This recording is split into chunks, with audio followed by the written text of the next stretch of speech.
It was supposed to be an ordinary Thursday evening. I remember setting the table around 6, the smell of roasted chicken filling the kitchen, and the faint hum of the dishwasher in the background. My daughter Emily should have been home by now. Her school let out at 3:15, and she usually arrived by 3:45 at the latest. I glanced at the clock. 6:12 p.m. Maybe the school bus was late again, or maybe she'd gone to her friend Mia's house without telling me. Still, something felt wrong. You know that instinct that prickles under your skin when something isn't quite right? That was me. I called her cell phone once, twice, straight to voicemail both times. My throat tightened. Emily never ignored my calls. She was 12, responsible, polite to a fault, the kind of kid who still left little notes on the fridge saying where she'd gone. I tried to shake it off. Maybe she was fine. Maybe I was overreacting, the way moms always do. I texted Mia's mom, asked if Emily was with them. 10 long minutes later, she replied, "No. She left school right after the bell. I saw her walking toward the gate." The words hit me like a cold splash of water. My heart began to race. I grabbed my car keys and jacket, barely locking the front door behind me. The sun was dipping low, bleeding orange light across the quiet suburban streets. I drove toward the school first, my eyes darting between driveways and sidewalks, scanning for that familiar blonde ponytail, that backpack with the little purple stars. Nothing. The school parking lot was empty, eerily so. The janitor was sweeping near the entrance. I rolled down my window and called out, "Excuse me, did you see a girl Emily Bennett? She's in Mrs. Rhodes' class." He shook his head. "Sorry, ma'am. Most of the kids cleared out half an hour ago. Maybe she got a ride home?" A ride. My stomach twisted. Emily never got rides from anyone except me or my sister. I called my ex-husband Mark, though every cell in my body resisted it. He picked up on the second ring, his voice as cold and clipped as ever. "What?" "Mark, is Emily with you?" "No. Why would she be? She didn't come home. I can't reach her." There was a pause just long enough to confirm he was annoyed, not worried. "She's probably with a friend. Stop panicking." The way he said it, like I was always the hysterical one, made my skin crawl. "If you hear from her, tell me immediately." "Yeah, sure." He hung up. I clenched the steering wheel and took a shaky breath. My mind was spinning. There were only so many places she could be. I drove by the park, then the library. Nothing. The streets were growing darker, quieter, the street lights flickering on like tired sentinels. By 7:30, I was trembling. I pulled over near the gas station to call the police, but part of me hesitated. What if she showed up 5 minutes later, embarrassed that I'd made a scene? What if the officers thought I was overreacting? And then I saw it. A familiar blue sedan rolled through the intersection ahead Mrs. Rhodes's car, Emily's teacher. I recognized the bumper sticker instantly. Teaching as a work of heart. She lived across town, nowhere near here. But she wasn't driving toward home. She turned down Maplewood Lane, a small residential street I rarely used. Something tugged at mean impulse I couldn't explain.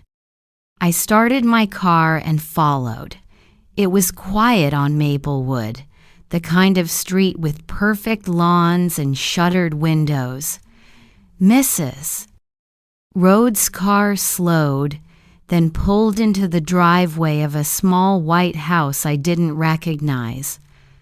My headlights dimmed automatically, but I still ducked down a little, heart hammering. Why was she here? And why had I seen a small shape in her passenger seat?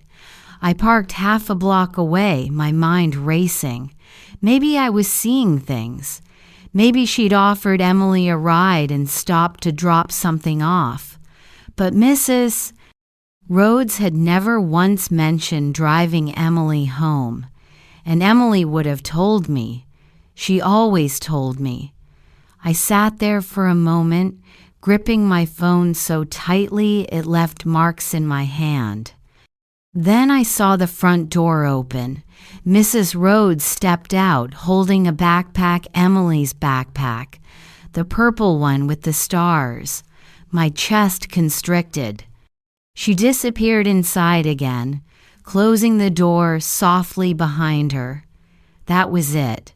My mother's instinct went from worry to full-blown terror. I got out of the car and crept closer, keeping to the shadows. The blinds were mostly shut, but one window near the living room was cracked open, light spilling through a narrow gap. I peeked in. The scene froze me in place. There, in a softly lit room, was my daughter lying in a bed I didn't recognize. Her shoes were off, her blanket pulled up to her chin, and beside her sat Mrs.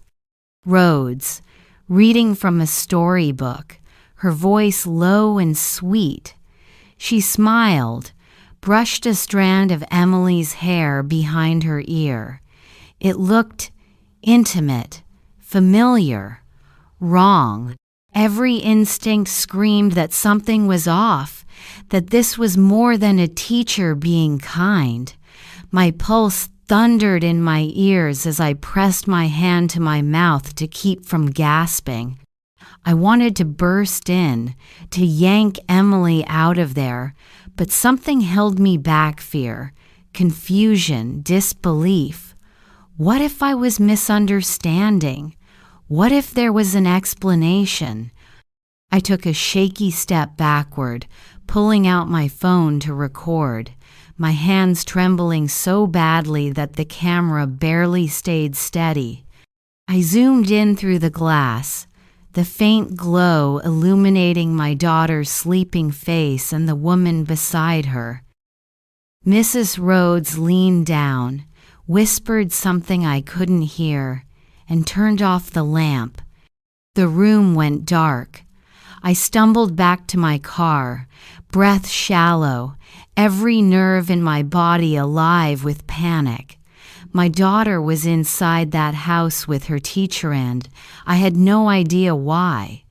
As I sat there staring at the darkened windows, one thought looped through my mind like a broken record. What is she doing with my daughter? And somewhere deep inside, under the terror and confusion, another thought crept in, darker and more painful, something I hadn't considered in years. Why does she look so familiar? I didn't sleep that night. How could I?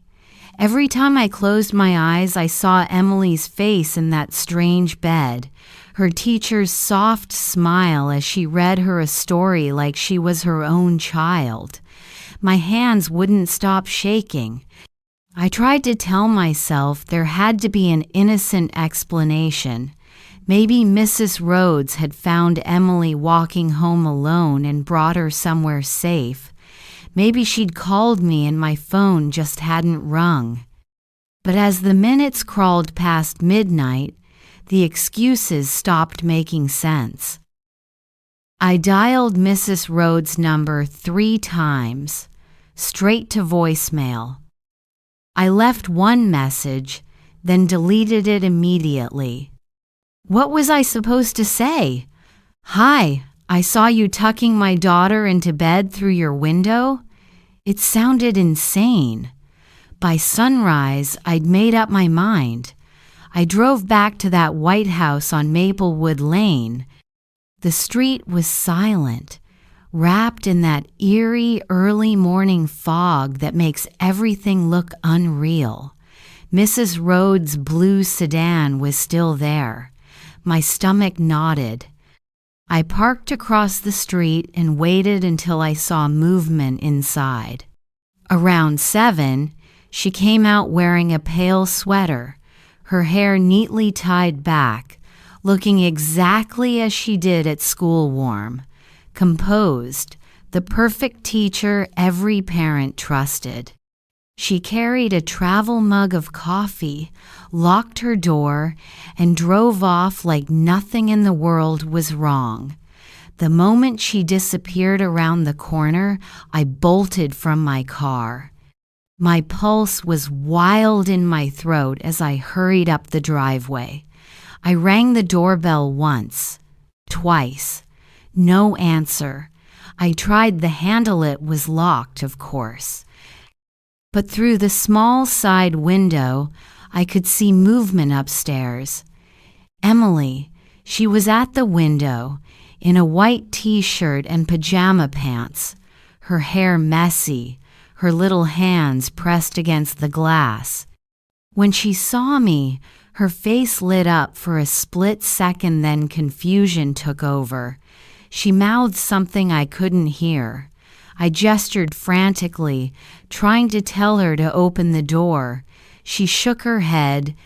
Then, suddenly, she stepped back, disappearing from sight. A chill ran down my spine. Before I could react, I heard a voice behind me. "Can I help you?" I spun around. A man stood at the edge of the driveway, holding a trash bag. He was in his late 30s, with an easy smile and tired eyes, the kind of neighbor you'd barely notice.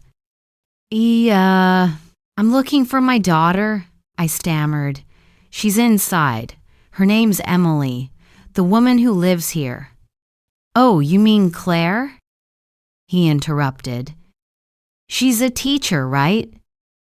I think I've seen her with a little girl. Thought it was her daughter." "She doesn't have a daughter," I snapped before I could stop myself. "She's my daughter." His eyebrows lifted, but before he could say anything else, I was already running back to my car. My fingers fumbled for my phone. I didn't care if I sounded crazy anymore. I called the police. The dispatcher was calm, almost too calm. "Ma'am, can you confirm your child's name and age?" "Emily Bennett. She's 12. I think her teacher took her. She's in a house on Maplewood Lane." Within 20 minutes, a patrol car pulled up behind me. 2 officers stepped out, a young woman with kind eyes and an older man with the weary tone of someone who'd seen too much. They knocked, waited. When no one answered, they tried the back door, calling out Mrs. Rhodes' name. The older officer eventually forced the door open while I stood trembling on the sidewalk, watching. Inside, everything looked normal, cozy even. Family photos on the wall, none of them with Emily. Of course, candles on the table, the faint smell of lavender. The younger officer went upstairs, calling softly, "Emily? Sweetheart?" A moment later, she came down, shaking her head. "No one's here." "What?" My voice cracked. "But she was just there. She was in the window 20 minutes ago." The officer frowned. "Maybe they left when you arrived. We'll issue an alert." They took my statement, promised to contact the school and check Mrs. Rhodes's records. But as the patrol car drove away, I was left standing in front of that house, staring at the closed blinds, a hollow ache spreading through me. That evening, I sat in my kitchen, phone glued to my hand. I called everyone Emily's friends, their parents, the school office, even Mark again. This time, his tone was different. "Wait," he said slowly. "Her teacher? You mean Claire Rhodes?" "Yes, Mark, her teacher." There was a long pause. "I think I know her." My heart stopped. "What do you mean you know her?" I didn't realize it was the same person. I met someone a few months ago. We've been seeing each other." The room tilted. "You're telling me you're dating our daughter's teacher? The woman who took her?" "I don't think she took her, Lauren," he said carefully, his voice low. "Claire's a good person. She probably just—" "Don't you dare defend her," I shouted, tears stinging my eyes. "She has our daughter," but he hung up before I could say more. For a long time, I just sat there, staring at the dark window, my own reflection staring back at me like a stranger. A sick realization began to form in my gut, one I didn't want to face. If Mark and Claire were seeing each other, maybe this wasn't random. Maybe it wasn't about school or safety. Maybe it was personal. I replayed every moment in my head, Claire's soft smiles during parent-teacher meetings, the way she always praised Emily, how she'd once said, "She's such a sweet girl. She reminds me of myself at that age." At the time, I thought it was a compliment. Now, it sounded like something else entirely. I pulled out the one photo I had of Claire from the school's website and stared at it closely. And there it was, the flicker of recognition I'd felt before. The way her eyes curved when she smiled, the slight dimple on her left cheek. I'd seen that smile before, years ago, back when Mark and I were still married, at his office Christmas party. She was the woman I'd caught looking at him that night, her hand lingering on his arm a little too long, the woman he swore he barely knew. My heart pounded as the truth began to crystallize, cold and sharp. Claire Rhodes wasn't just Emily's teacher. She was the woman who had once wanted my husband, and now she had my daughter. By the next morning, something inside me broke open that raw mix of fear, rage, and helplessness that only a mother can know. I wasn't going to wait for the police to issue an alert or for Mark to finally pull his head out of the sand. My daughter was out there, and I could feel it in my bones she was with her. I dressed in the same clothes I'd worn yesterday. I hadn't slept, hadn't eaten, hadn't done anything except stare at my phone. Every few minutes I checked it, waiting for a call from Emily, a message, a ping, something, nothing. Around 9, I decided to go back to the school. Maybe someone had seen something. Maybe there were security cameras. Maybe Claire would show up like nothing had happened. The halls were buzzing with the start of the school day, that familiar symphony of lockers slamming and sneakers squeaking. When I walked into the front office, the secretary looked startled. "Mrs. Bennett? Is everything okay?" I forced a smile that felt brittle. I'm just here to see Mrs. Rhodes. I wanted to talk about Emily. Her brows furrowed. Oh, she called in sick today. Sick? Of course she did. My heart pounded. Do you know where she lives? I asked, already knowing the answer but pretending I didn't. I'm sorry. We can't give out personal. I cut her off. Please. My daughter is missing. I think she's with her. That got her attention. The secretary blanched, stammering that she'd call the principal, that they'd get the police involved again. But I was already walking out, ignoring her calls for me to wait. The drive to Maplewood Lane felt endless. Every red light was a personal insult, every slow car ahead of me an enemy. When I finally pulled up near that little white house, my chest tightened. The curtains were open this time, an inside movement. I didn't even think. I got out of the car and strode up the path. My fists were shaking, but I didn't care. I pounded on the door, my voice cracking. Claire, open the door. I know you're in there. For a few seconds, silence. Then footsteps. The door opened. Claire stood there, her face perfectly calm, her hair pulled into that same neat ponytail. Lauren, she said softly, as if greeting a neighbor, you shouldn't be here. Where's my daughter? My voice came out raw, trembling with fury. She hesitated just a fraction enough to confirm everything I feared. She's resting. She was upset yesterday. I was trying to help. Resting? I stepped forward, but she blocked the doorway. You took her from school. You kept her overnight without calling me. Do you have any idea how insane that is? Her eyes darkened.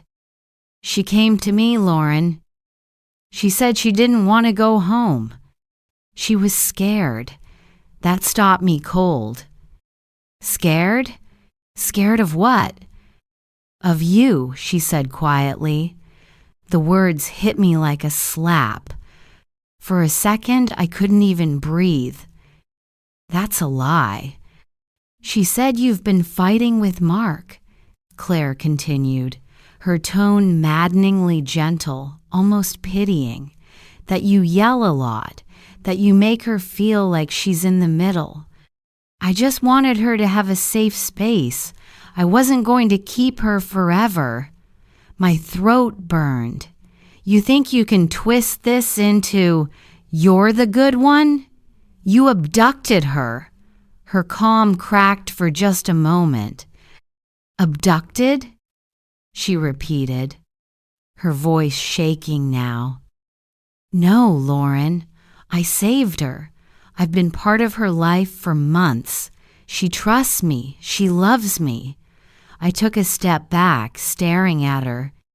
You're delusional. Something flickered behind her eyes, a kind of wounded pride. You don't deserve her. That did it. I shoved past her before she could react. Emily, I shouted, running through the living room. Emily, baby, it's Mom! The house felt surreal, like stepping into someone else's dream. Soft music was playing somewhere upstairs, a lullaby, faint and slow. I followed the sound, heart hammering. At the top of the stairs, a door stood slightly open. I pushed it, and there she was. Emily sat on the edge of a neatly made bed, hugging her stuffed bunny to her chest. Her eyes were red and puffy. When she saw me, she froze. Sweetheart, I whispered, stepping closer. It's okay. I'm here now. She didn't move. Behind me, Claire's voice floated up the stairs, trembling. She doesn't want to go with you, Lauren. Emily, tell me that's true, I said softly. Tell me you want to stay here. Tears filled her eyes. I don't know, she whispered. You and Dad always fight. Mrs. Rhodes says it's not my fault. My heart shattered. Oh, baby. It's never your fault. Never.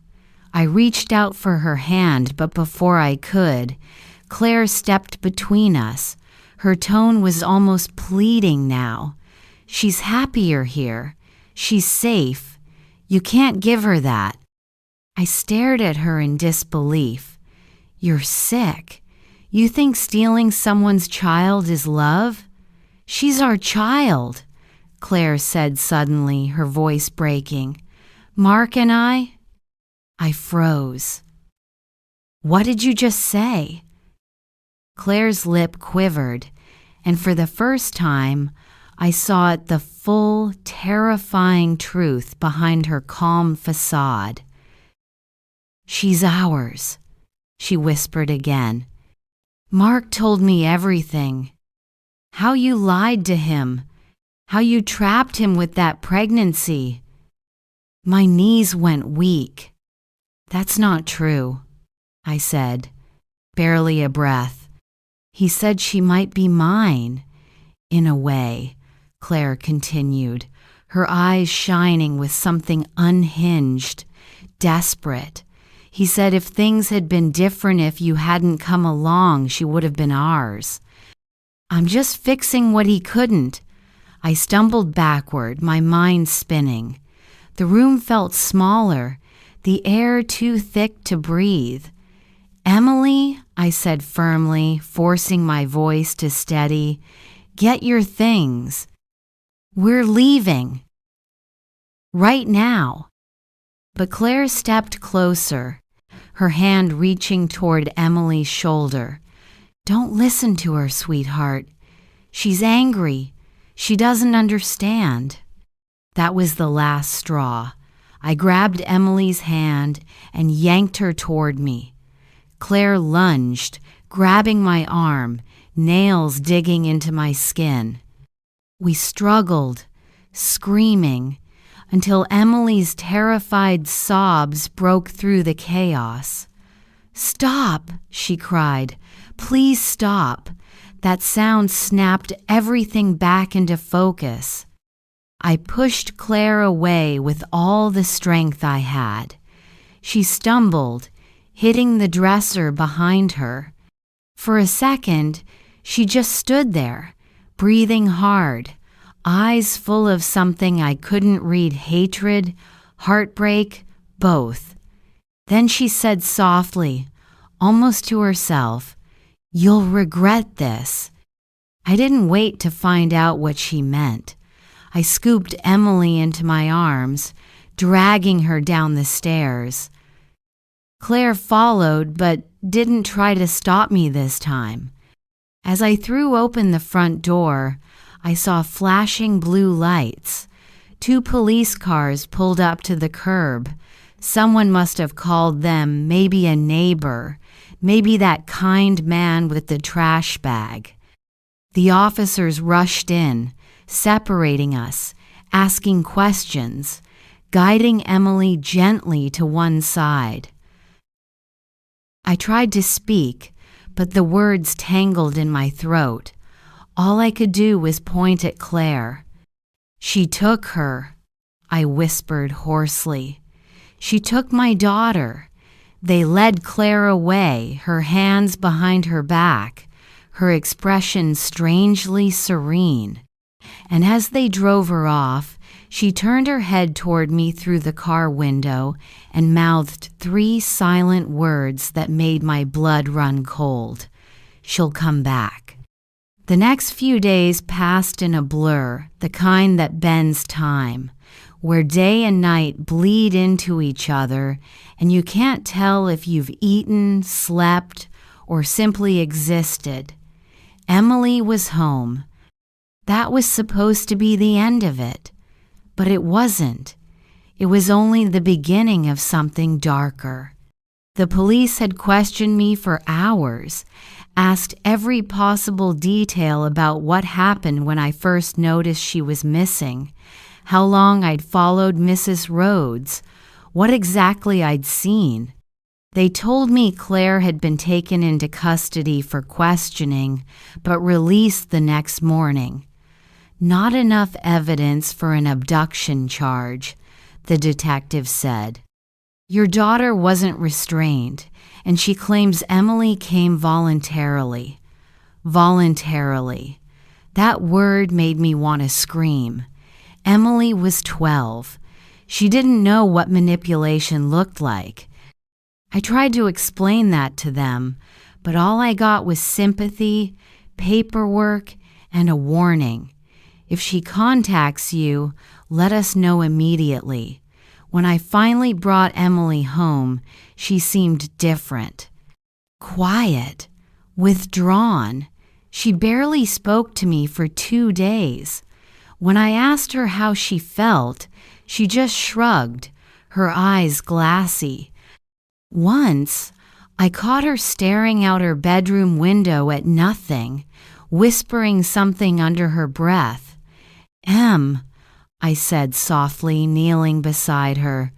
"Sweetheart, what are you saying?" She startled, then smiled faintly. "Nothing. I was just remembering how Mrs. Rhodes used to read to me. The stories made me feel safe. It was like a knife twisting in my chest." "You're safe here now," I told her. "With me." But she didn't answer. That night, after I tucked her into bed, I sat in the living room staring at the faint glow of the television, my mind spinning. I kept replaying Claire's last words through that police car window. She'll come back. What did she mean?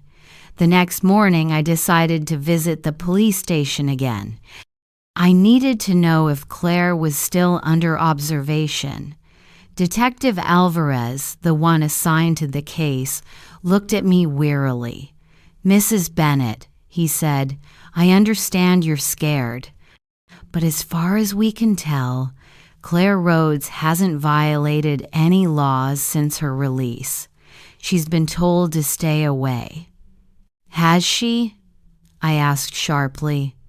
He sighed. "We're monitoring her. That's all we can do." I left, furious and helpless. That afternoon, I stopped by Mark's house. He opened the door looking like he hadn't slept either. "Lauren," he muttered, "this isn't helping." I pushed past him. "You don't get to tell me what helps." "You knew her, Mark. You dated her. Did you know what she was planning?" He rubbed his temples. "I didn't know she'd do something like that, all right. She told me she was helping Emily adjust to the divorce. I thought she was just being kind." "Kind?" I snapped. "She kidnapped her, Mark. She tried to make her believe she had 2 moms." He looked at me then, and for the first time, I saw guilt flicker across his face. "She told me she just wanted to make things right. She said she wanted Emily to see what a stable family could look like." "Stable?" I nearly laughed, but it came out like a choke. "She's obsessed, Mark. She's not just trying to help, she's trying to replace me." He didn't respond. He didn't have to. The silence between us said everything. Later that night, after I put Emily to bed again, I decided to check her phone. It felt wrong, invasive, but something inside me said I had to. I unlocked it easily. She'd never changed her passcode, and then my stomach dropped. There were dozens of messages from an unsaved number, all deleted, except for one that must have been missed. "Sweet dreams, my little star. Remember, I'll always be here." Love you, M. M. Not Mrs. R. Not Claire. Just M. I knew immediately who it was. I scrolled up, but the earlier texts were gone. Still, the timestamp chilled me. 10:47 p.m. last night. Claire had messaged my daughter after being arrested, after being told to stay away. And the worst part? Emily had replied, I miss you too. I wish I could come back. My body went numb. I stormed into Emily's room, my voice trembling. Emily, did you talk to Mrs. Rhodes? Her eyes widened. No. Don't lie to me. Tears welled up. She just texted me, okay? She said she missed me. I didn't tell her anything. Sweetheart, I said, sitting on her bed, trying to keep my voice steady. You can't talk to her anymore. She's not who you think she is. But she loves me, Emily whispered. She said she wants us all to be a family. You, me, her, and Dad. The air left my lungs. What did you say? She said you and Dad used to fight because you didn't really love each other. She said she's fixing things, that Dad's already talking to her again. I felt the room tilt. Emily, listen to me. Claire's lying. She's trying to confuse you. But the look Emily gave me broke something inside me, not angry, not defiant, just lost, torn. I don't know who to believe anymore, she said quietly. That night, after she finally cried herself to sleep, I sat in the kitchen staring at the dark screen of my phone. My hands trembled as I typed Mark's number again. He picked up on the first ring. Mark, I said. She's still contacting Emily. There was a pause. Then he said something I'll never forget. I know. My breath hitched. What do you mean, you know? She called me too, he admitted. She said she wants to explain everything. She said she has something I need to see. Mark, don't you dare go near her. But he cut me off. She said it's about Emily, about you. If there's even a chance she's telling the truth. Don't, I shouted, but the line went dead. I sat there for what felt like hours, shaking, clutching my phone, praying I was wrong about what was coming. By morning, Mark was gone. His phone went straight to voicemail. And then, around noon, I got the message. A single photo sent from an unknown number. It was Emily sitting on a familiar white couch. Behind her, the edge of a pale sweater sleeve, Claire's sleeve. Underneath, a caption, "She's with her real family now." My heart shattered all over again. When I first saw that photo, I didn't scream. I didn't cry. I just sat there, my phone trembling in my hand, staring at the image as though the longer I looked, the less real it would become. But it was real. Emily was gone again. And this time, it was worse, because now I knew exactly who had her, and I knew exactly how far she would go. The police came within 20 minutes of my call. I showed them the text, the photo, everything. But Claire was nowhere to be found. Her house on Maplewood Lane was empty.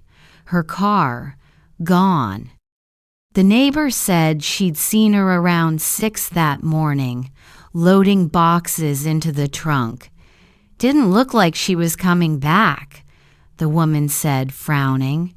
Detective Alvarez's voice was calm, practiced. We've issued an Amber Alert. We'll find her, Mrs. Bennett. I promise. But promises don't mean much when you're standing in an empty house that smells faintly of your child's shampoo. Hours blurred into each other. I sat at the police station under flickering fluorescent lights, filling out the same forms over and over, my signature barely legible. I kept thinking about Mark. His phone was still off. He wasn't at work, not at his apartment, not answering anyone. They were together. I knew it now. Not because I had proof, but because every instinct in my body screamed it. Claire hadn't taken Emily from him, she'd taken her with him.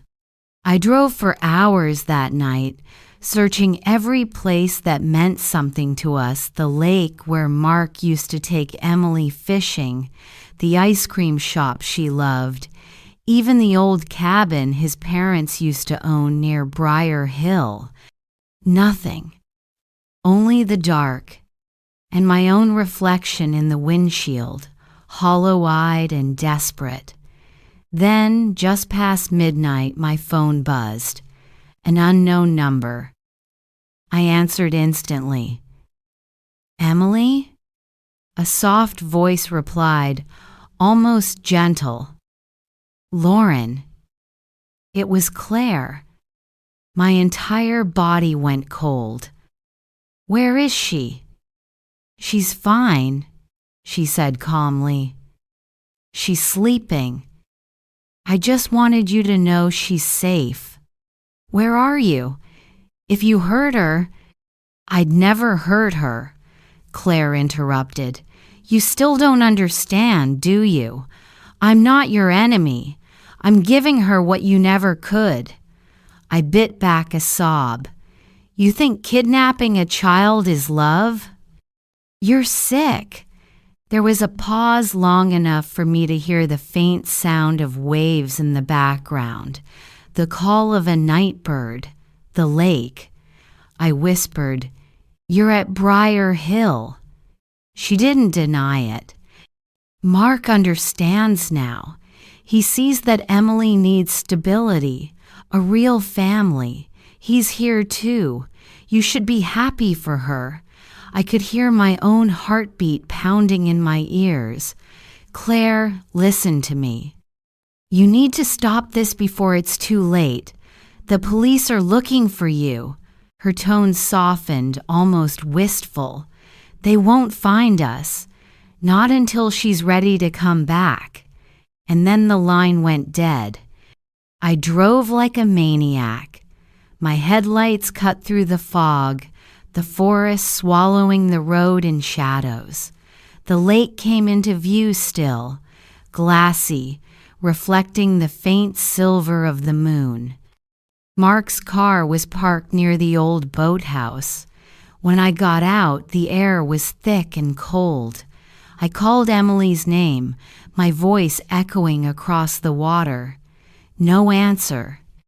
I moved closer to the cabin, the one we'd used years ago during family trips, before everything fell apart. The door was unlocked. Inside, the smell hit me first, a mix of damp wood, old smoke, and something else, something familiar. Emily's strawberry shampoo. Emily? I whispered, stepping inside. Then I heard a soft sniffle from the corner. I turned. She was sitting on the couch, clutching her bunny, tears streaking her cheeks. Mom, she whispered. I ran to her, dropping to my knees, wrapping my arms around her. Oh, baby, I've got you. I've got you. But before I could move, another voice came from behind me. You shouldn't be here. I turned. Claire stood in the doorway, her pale sweater smeared with dirt, her hair disheveled but her eyes burning with something fierce. And behind her, Mark.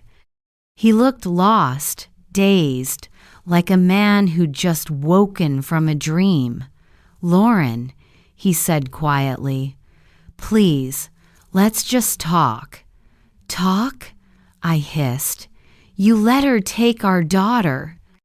"It's not like that," he said. "Claire didn't force her. Emily wanted to come. She said she was scared of you." I shook my head, tears spilling over. "You really believe that? You think a 12-year-old chooses to leave her mother? You're both insane." Claire stepped closer, her voice trembling now. "You don't understand. Emily and I, we have a connection. She reminds me of the daughter I lost." I froze. "What?" "She was 6, Claire whispered. "A car accident. It was winter. I was driving. I lived. She didn't." Her voice cracked, raw and broken. "When I met Emily, it was like seeing her again. The same eyes, the same laugh. I thought maybe this was God giving me another chance." The room spun. For a moment, I almost pitied her, this shattered woman trying to rewrite her grief. But then I looked at Emily, shaking in my arms, and the pity burned away. "She's not your daughter," I said, my voice low and steady, "and she never will be." Claire's face twisted, grief curdling into rage. "You don't deserve her. You let Mark tear your family apart. You made her grow up scared and alone. I can give her peace." Mark tried to grab her arm. "Claire, stop." But she shoved him aside, her eyes locking on mine. "If I can't have her," she whispered, "none of us will." She lunged toward us. It happened fast, Mark, intercepting her.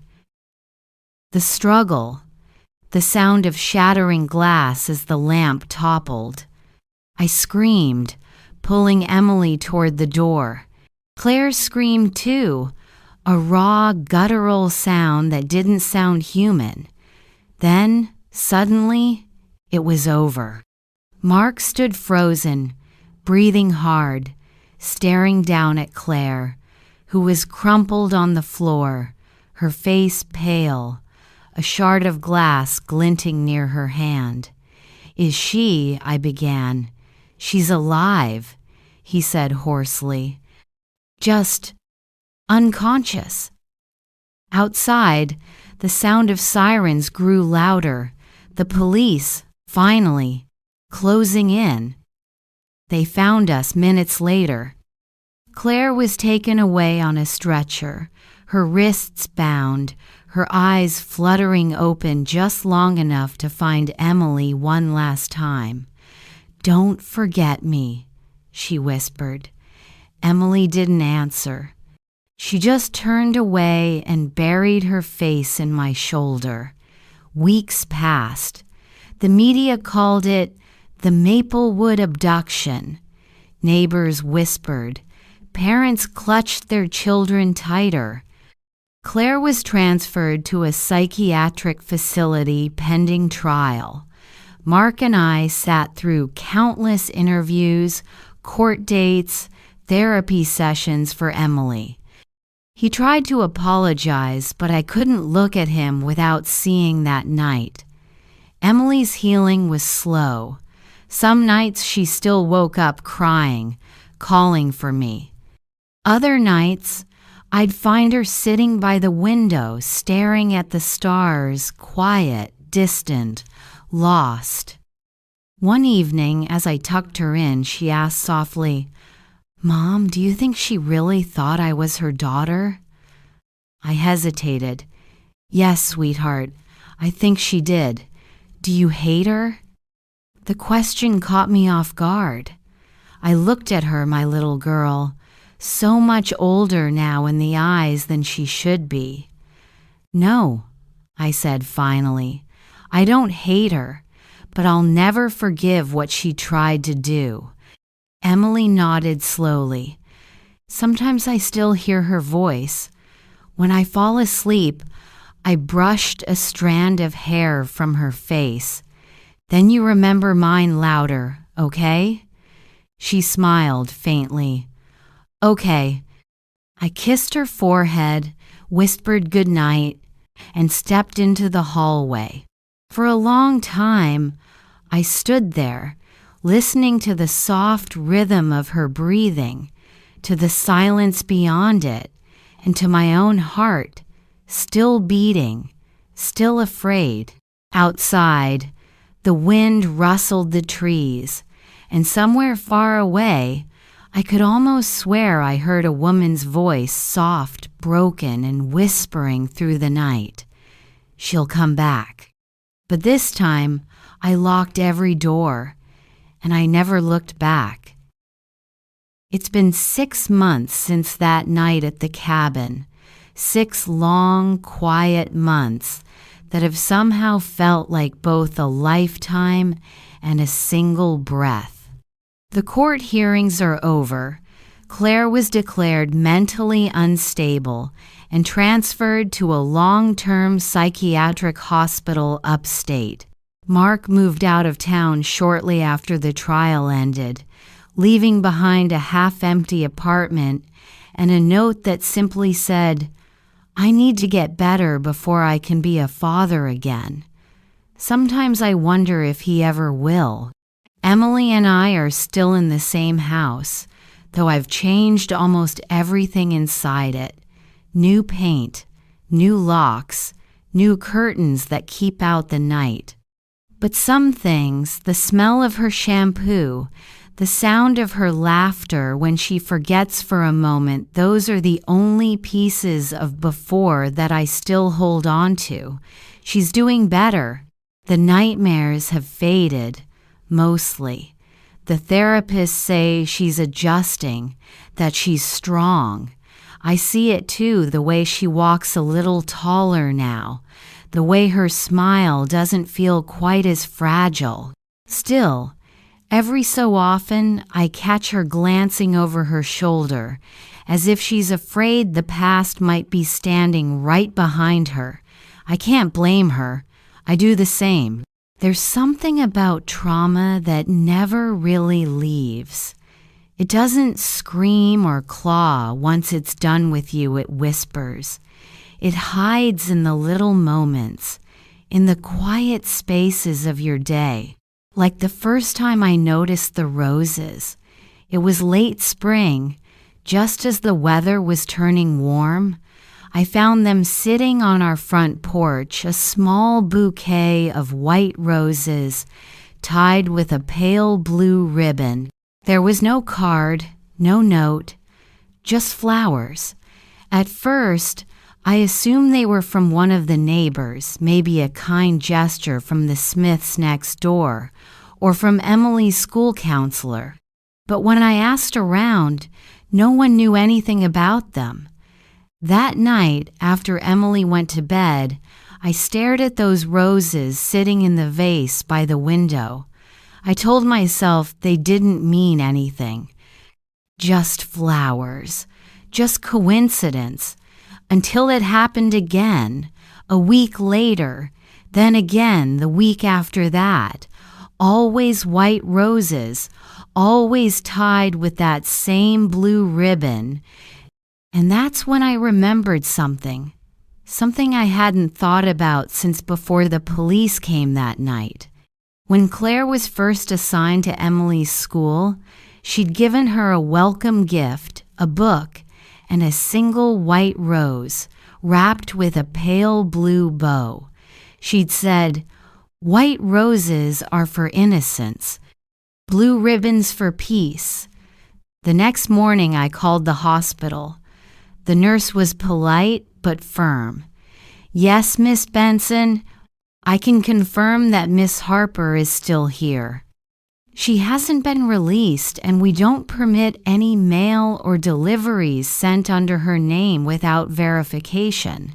So, she couldn't have sent them? I asked. No, ma'am. She couldn't have. I hung up.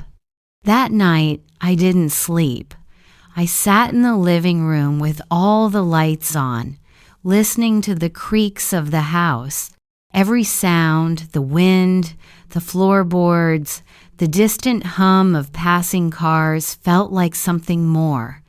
At one point, I thought I saw movement in the backyard, just a flicker, a shape near the old oak tree.